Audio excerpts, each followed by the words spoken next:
Hi, it's Lisa again from the Yummy Yank.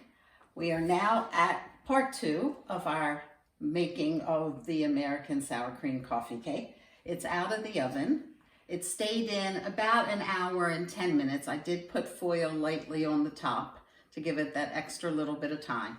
And once it's out of the oven, put it on a cooling rack for about 10 to 15 minutes to let it cool. And then what you do, unless of course you have a bundt pan that has a removable bottom, run a knife, just a normal table knife, around the edges of the pan and around the inside tube of the pan and gently release. I have cheated a little bit, I did it earlier, and put it on a cooling rack on top of a tray because, like I said, some of the streusel topping will come off. So I was very lucky and it came out beautifully, and my pan came out very clean. So it's been cooling for about an hour. So now what I'm gonna do, and I'm gonna pray again, is I'm gonna take another cooling rack and turn it, put it on top of the other, and turn it very gently over. So the streusel top comes out. And a little bit of it came off, but that's okay. So there you have the sour cream coffee cake out of the pan. And it's absolutely beautiful. Now what I'm gonna do before I move it to a cake plate, I'm actually gonna glaze it over the pan and then pray when we move it to the cake plate. So I'm putting a very simple glaze on this, and I don't measure it. I take some icing sugar, or as us Americans call it, confectioner's sugar, however much you want, and I'm going to be adding some rum chata. I'm not getting paid by rum chata, by the way. It's just, I really like it. A friend of mine in America introduced us to it by doing shots. I did shots there. I had to get a bottle. I don't drink, and I never open it. And I thought, what kind of glaze could we put on top of this cake? And I thought, yeah, rum chata. It's vanilla and cinnamon and some cream, and it's perfect with the cinnamon streusel topping and the nice plain cake. So I'm going to pour some rum chata just in the icing sugar. Not too much, because you don't want it too thin, but you also don't want it too thick. Take a nice whisk and whisk it around. And let's see how this works. Ooh, all over me. It needs more. So I'm going to add a little bit more. Again, not too much.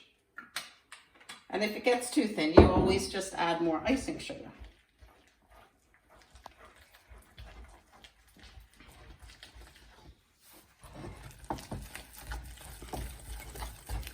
And you want it nice and smooth.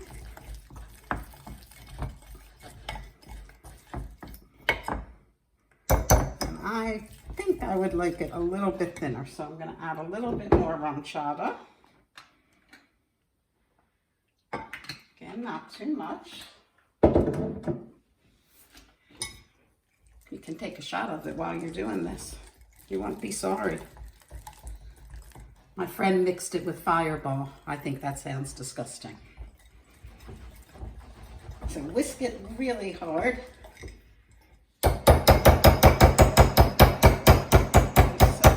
Some icing sugar in here.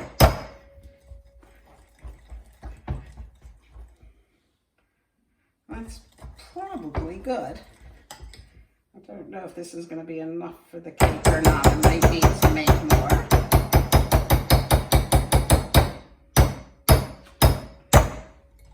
And then I'm just going to take a spoon, a teaspoon, and I'm going to drizzle it along the sides in a circular fashion.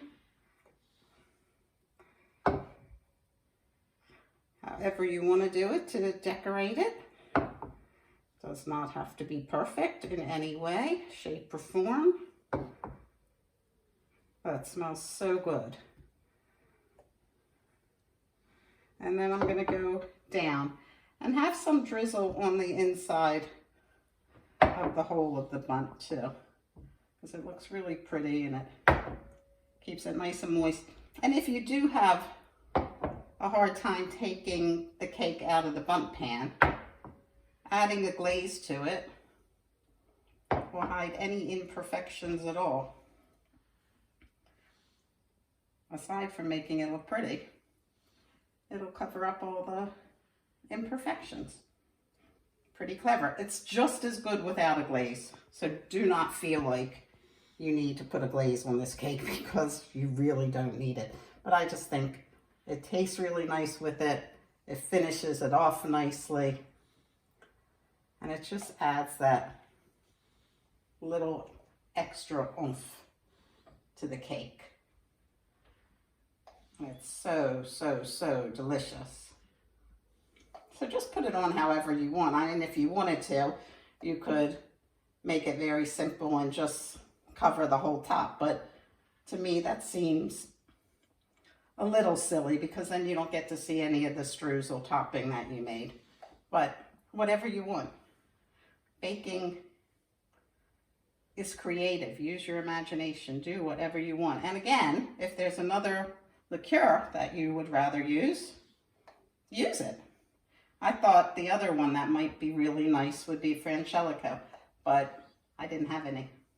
So there went that option. I'm going to go around again because in my opinion, you can never have too much glaze. So there you have it. That's a sour cream coffee cake glazed. I will be back for part 3 to show you when this hardens, what it looks like on my cake plate, and what the inside looks like. So see you in a little bit for part 3.